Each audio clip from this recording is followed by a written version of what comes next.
We just watched the documentary movie Marx Reloaded. So, talking about Marxist ideas and something about today's capitalism, crisis, modern crisis of capitalism, and the movie presented a lot of modern theorists and political philosophers who studied Marx and the idea of communism itself. It posed some questions like, is a communist society really possible? And if capitalism is actually, there is no alternative to capitalism, why we still try to criticize capitalism? Or what can we do better than capitalism? So I think one of the main points was that capitalism cannot destroy itself. That capitalism creates wealth. So, and the crises in capitalism are actually something that happens normally. If there were no crisis, actually, the crises do make the capitalism keep going. I think that was one of the points expressed there. And also the fetishism of commodity, the important part of Marxist theory. That once we have commodities, it's something that drives capitalism, develops capitalism, and so on and so on. Okay. So well, I think we need to start at some very basic things just to make sure we're all speaking the same language. Can we agree, or does anybody disagree with that capitalism /consumerism is flawed and creates problems? Does anybody disagree with that? Every system creates problems.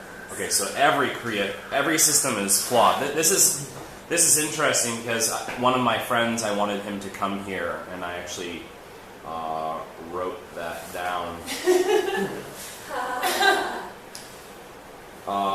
What if all systems are flawed? Is it impossible to get beyond that? And I realized watching this movie that the point might not be that all systems are flawed. I mean, it's okay to understand that, but like Alex said, does that mean that there are no alternatives? Does that mean there are no good alternatives to what we have right now? Just because our system is flawed and all other systems are flawed, does that mean we should give up or stop trying to change? So I think my question was, are there solutions or methods that help us to move away from consumerism and commodity fetishism? Would anyone like to say anything? You don't actually have to answer my question. Just I don't know if we even want to, though. I love my cell phone. My cell phone's a great thing. It's really cool. I can do all sorts of things with it. I love the fact that I can travel by plane.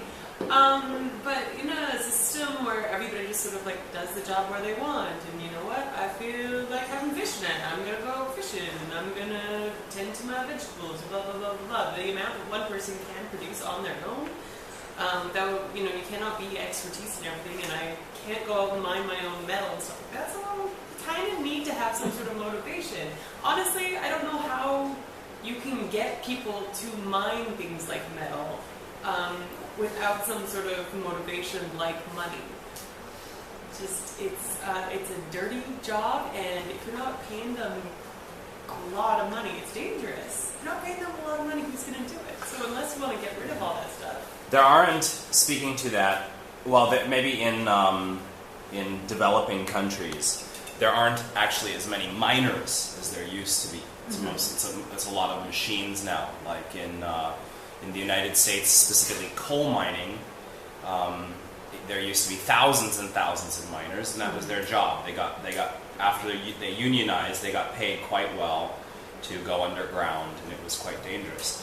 Now, say something like there used to be 3,000 miners who worked at these mines. Now there's a group of about 20, and they drive the machines, they drive the trucks, they drive the big machines. So, I mean, in that respect, does there even need to be jobs like that? Do we even need to have dirty jobs like that? It would be nice if we could get enough machines to get going to, enslave all the machines and all that, and get them to just handle all the dirty work. How do we get there? Can we really take humans out of all of these things? And that's not really the point of, that wasn't Marx's point. I don't think I think that was one of the things they said in the movie, that Marx's ideas were kind of, they're hard to fully fit into the modern world because he didn't have ideas about technology and things like that. Yeah. Would anyone like to say something? Well, okay, yeah. Okay, go ahead. Paper says this song. No, mine's kind of an ending thing. So. Ending thing. We'll get to the end. Go ahead, man. All right. I think that the only way you can really defeat, I guess, the corrupt system is by evolving as a species. And right now, I don't know if humanity is really, I guess, evolved enough to, overcome greed and all these other issues. That I think you have to get a more enlightened human race. Did you finish? Not quite. Okay. You have to get a more enlightened human race, sort of like what Dalai Lama is trying to get across. And if everybody is thinking like this, then you will have a society that is more evolved, and then you'll have a new form of So, doing things. from your perspective, it can only happen that way. No, I'm just saying that's one way that I know. I don't know all. Or you feel that it probably is much less likely to happen unless people become more open and compassionate, etc. I think that that's one route to success. But I don't know if it's... I mean, I think it involves evolving as a whole species to another level. But physically evolving, mentally Like evolving, there's socially evolving. Mentally and spiritually, we were cave people, and then we evolved to, hunter-gatherers. We kind of still are hunter-gatherers. I mean, we're still I think kind of Marx stuck was a also couple hoping that few thousand humans years ago. will evolve, and that was his point. Like, if, and as Kate said, yeah, I like my cell phone, I like this. When you come to the point that you say, I don't like my cell phone, then you can get rid of this reality. So the socialism was supposed to be a transition period, but socialism became a real crap because people, those who were in power, started using it for their own benefits. So actually, that was the preparation period. The people would get rid of their desires, selfish desires, and the commodity fetishism, and then they can go to communism and enjoy this greedless life and society. So that's, but it's good you mentioned, because that's one of the points. We can't just get rid of capitalism and go into something else, because people are not ready. Yeah. But is consumerism keeping us from changing? Yeah, that's Hopefully it's- well, that's what I wanted to say, that Marx's idea about the fetishism about the exploitation of the working class was that actually the value that the workers get is disproportional to the value that they create. And actually, to be honest, to me, it's a bit too utopian, because, if you give the workers exactly the value they create, in that case, you can't really make any profits, or the profits would not be enough for you to sustain, the production or whatever. And the logic says, well, if you own the means of production, then how come you're supposed to share it equally with the workers, But the way the system of perpetuating consumption, not just perpetuating but enhancing consumption, and the way the, let's say, capitalist world is going, for me personally, is terrifying. Because I can see, for example, now living in Taiwan, where for example, we're not talking about cars and houses, which are still expensive to buy, but we're talking about millions of small things. feel it myself because I pass by supermarkets that work 24 hours or shops that are open, let's say, at least 15, 20 hours a day. And they sell loads of things that are basically nothing, right? 20, 30 Taiwanese dollars. And they're so easy to buy, right? Or you go to those Japanese, like a house, how do you call them those? Like a house. Where everything is $39 or something. Exactly, and you have so many like things to use in the kitchen, which, you know, like our moms were just doing things without these gadgets, you know, like how to separate the yolk from the white, you know. And I'm thinking like, well, yeah, because this is also the idea that, because like when capitalism started, it was to satisfy needs, but then people, well, let's say even like, you know, a century ago, people didn't have cars, right? Okay, so the cars make life easier, right? People need houses and stuff. But now it's like the other way around. It's like creating needs. Because basically we have, at least in like developed and even in developing countries, people have their, like, you know, the things they need for basic life. And now the logic of liberal capitalism is to make them buy more. But if they buy more, then they need, you know, we need to make more. Then when we make more, we use more resources, right? And I think that capitalism itself came to that point that, you know, oh yeah, well, we have to be ecologically concerned because look the way we are going now. So it's interesting you just mentioned that because I wrote something down here. What are basic human rights / needs, and are they different in a capitalist world or in the city? So I mean, like if you want to define what does each human need to live a productive life, they're very basic things like food and water and housing and stuff like that, and possibly maybe some work to do. I'm not sure if I want to go that far. But it changes when you're in the city. We're all dependent on things that, you know, this government structure provides for us, like water and electricity and sewage and garbage disposal and stuff like that, and education and fun things to do. A lot of the needs are created. The oil industry created suburbia in North America on purpose so that people had to drive cars and had to spend money on oil. And I think, I'm sure the advertising industry creates needs all the time. Just so you want, you keep wanting. As long as you keep wanting and keep buying, that's really destructive, I think, as a, you know, for humanity. It's really satisfied because you always like always something. want something, Yeah. always want, and that's what the industry is trying to create. And I think it's counterproductive to just what you should be. So All of humanity. It's the opposite of what humanity should be striving towards. where is that coming from inside of us? I want to almost say that, like, modern society has a psychological problem, and when I walk into a grocery store, even though I might only be looking to buy some specific things, I'm going to buy more. Whether it's conscious or subconscious, it's giving me power. I feel I have some sort of power over my own life and over my future choices. But that seems illogical because I'm actually just buying things that I don't need. The basis of it is fear. Right.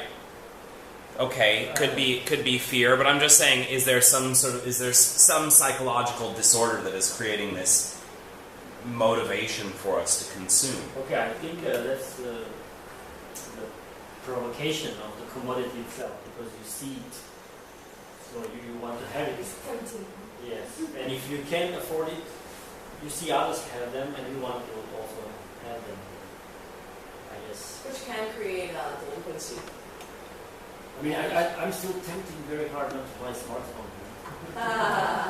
They are fun. No, I'm not tempting. Yeah. I don't I have would this. blame enlightenment and liberalism. So that's interesting. No, which is not, I'm saying that people before, you know, I don't want to say that people now are mad, right? That they were in some kind of psychological disorder, which would assume that people before had some kind of goes even from the ancient times. I will Yeah. mention the Lao Tzu, the Chinese philosopher Lao Tzu, because he also talked about commodity fetishism in a way. In one. So I mean, people knew about this Yeah, so it's just long time ago. yeah, it's simple psychology. But I think that liberalism actually and capitalism, because capitalism made things triggered mass production and also made things cheaper and affordable.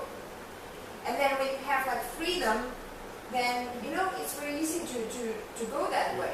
So I don't think it's like some kind of disorder. I think when you have freedom to choose, freedom to work, right? Those things are kind of just happen. I think we have way less freedom. Right. I think it's interesting what Lynn said. I think I actually personally believe that there is some sort of psychological problem. Maybe not as individuals, but as a society. I mean, why do we all feel the same thing when we walk into the store? Maybe it's not all of us, but why do 99% of us feel the same thing? And I'm trying to look at myself. What do I gain from it? I feel like I gain some sort of power. Why do I need that kind of power? What's missing from my life? And I think one of the things, Lynn, that you're talking about is that it's our sense of spirituality or whatever is not proper, is not great enough. So it's creating this sort of hole that needs to be filled, or this void that needs to be Can I filled. ask you something okay, then how do you imagine an average person in the Middle Ages? How do I imagine them? Yes. Well- Now you talk about the psychology of like modern man. I imagine them with a lot less choice. They only bought things when they needed something, or they probably traded a lot Then it was more for feudalism it. Yeah. before capitalism. Okay, so maybe let's change that to being a rich person in the not a poor person, but a rich person. A rich person is probably had the same psychological problems as we all have now. They, for whatever reason of being away from the land, from being away from the production, and just being in this world of, when I want something, I can have it. I think we're all, let's say 200 years ago, 90% of the people lived kind of like serfs did 1,000 years ago. But now, it's 90% of the people live like the, court or kings and queens did 1,000 years ago. Not meaning we're all so rich we can have whatever we want, but we have at least more than we need, which poor people have never had. But even some poor, quote-unquote, poor people have more than Alex has. Yeah, they don't have smartphones. I think Marx's idea was equality between people. So he saw in capitalism the inequality that those who own the means of production have more wealth than those who work for them. So he wanted to to imagine a society where people would be equal. So actually he wanted this, like very simply said, the workers to get higher salaries at the very beginning. That was his idea. So I don't know what would Marx would show up today. Would he also write the same book? Would he also have the same critique of capitalism, because it's changed from 200 years ago? Today, really, the workers have higher salaries than they did 200 years ago. 100.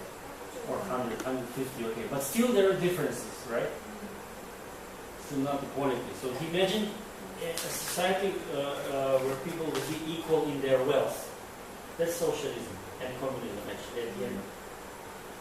While capitalism is those who are rich, those who work for them are poor. I think most people just want that simple life, though. They don't care to, they're used, people that are, go out and they're just, I'm going to try this business idea, crazy stuff, and, sometimes it flops, sometimes it works. But they put a lot of effort and stuff like that. Most people don't want that.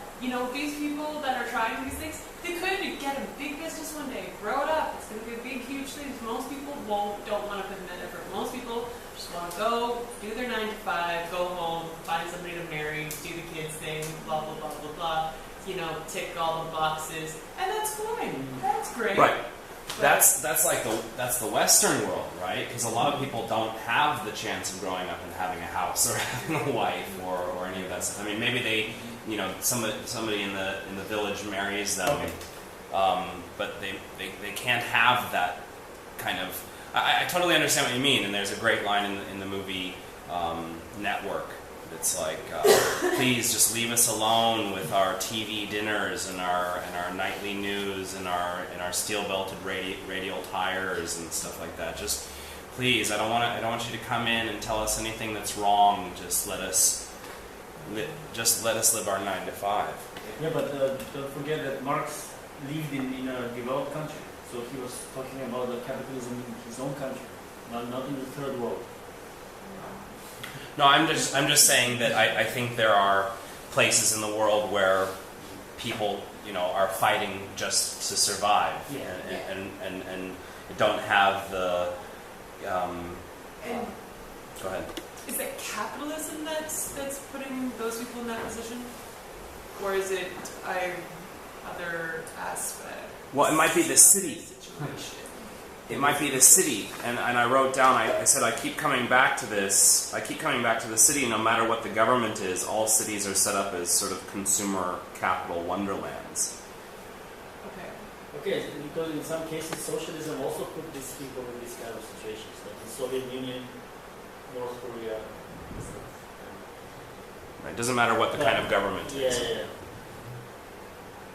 or what the monetary system is. But cities themselves seem to have. That's actually one of the weird things. Obviously, I'm less on the communism, socialist thing now, but it's because of things like going through Cambodia. I saw lots and lots of people living like they did 1,000 years ago. They have their farm, they have their old traditional house, blah blah blah blah blah, and I was very lucky that one of the major professors at one of the universities there, whose job is in education. He teaches education, teaches reading, specifically how to teach to read or something. Anyway, he was telling me about how frustrated he is that these people don't want their education. They don't want to go into the other things. They just want to, farm their land and live their lives. And that's just their thing. They're just happy doing that. But you go into places where, or was it Mexico? And where else was it? I've seen a few documentaries where they go into these small towns where these people have decided they don't want to live like that. They don't want to, do the farmland thing because they're bored. They're just bored. So they go and they live in the slums of the cities. So this is out of boredom. I mean, they could live like these Cambodian people who seem to be happy and fine, but it's boredom that drives them to the slums. And according to them, their life might be better if that's how they're basing their happiness, is on novelty and things to do. Does anybody have something they'd like to say? I had something I forgot. So let's see. No, I can say something else. Yeah. Okay. Why?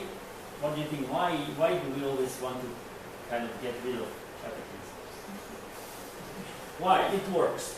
They said it works. It will never kill itself. Wow. That's what we think now.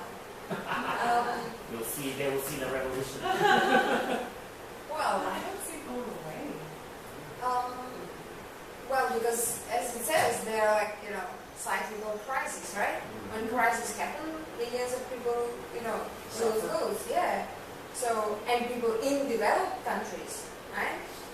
First, because most of the wealth is there, right? What can that peasant in Cambodia lose, right? So I mean, yeah, they might lose. but there is no better alternative. They also agree. People thought it was socialism. Okay, it turned away. Okay, but that's also assuming that the capitalism is as it was when it started, and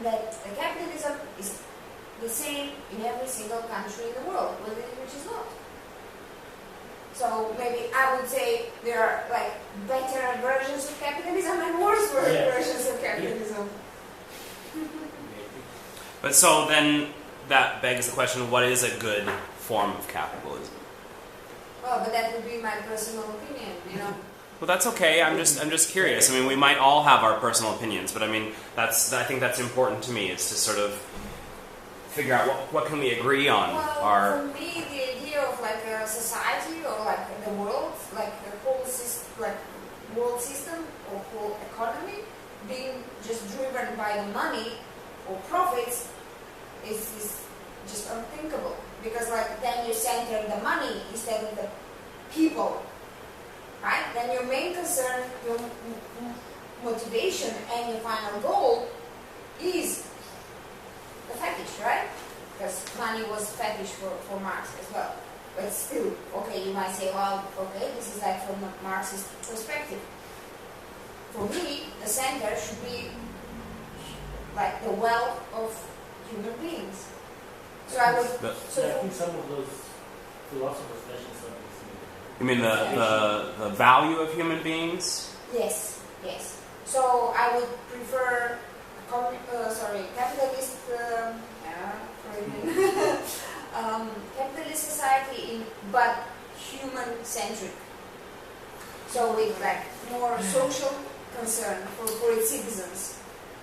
That reminds me of something that I wrote down after I said, are there solutions or methods that could move us away? Let's say we kept a capitalist society, but we wanted to move away from specific things like consumerism and commodity fetishism. Are there some things that could help us to move away from there? I wrote down some ideas, like standards on how long a product should last. I mean, I'm saying, yes, you're right, it should be human-centered, but then what do we do with everything else, right? Or what does that mean? What does that look like? So I wrote down some things like, how long should a product last? You know, it should be, if a product only lasts a month or something, you should be able to return it and get a new one for free. Some things should last a specific amount of time so that companies don't have the incentive to create products that wear out or break quickly. Yeah, they could be, but I'm thinking more like health insurance. I'm thinking more like labor rights. That people as less as possible, people should live in some sort of fear. So this is seriously from the human perspective, because I'm actually still coming at it from the products. Well, okay, that's fine, because that's also is some kind of concern for the consumers, right? So you restrict, you control the producers, right? But then it's let's say state involved capitalism. No. I'm talking about standards, right? So what in certain country are the standards of, but the standards should be made with humans in mind, not profits in mind. Yes. How do you control that? With legislation. Well, should be able to do it with legislation. Well, as I said, for example, like you have, let's say, labor rights, and you have legislation, and you have and you have a system in which that legislation can be enforced. Not just we have the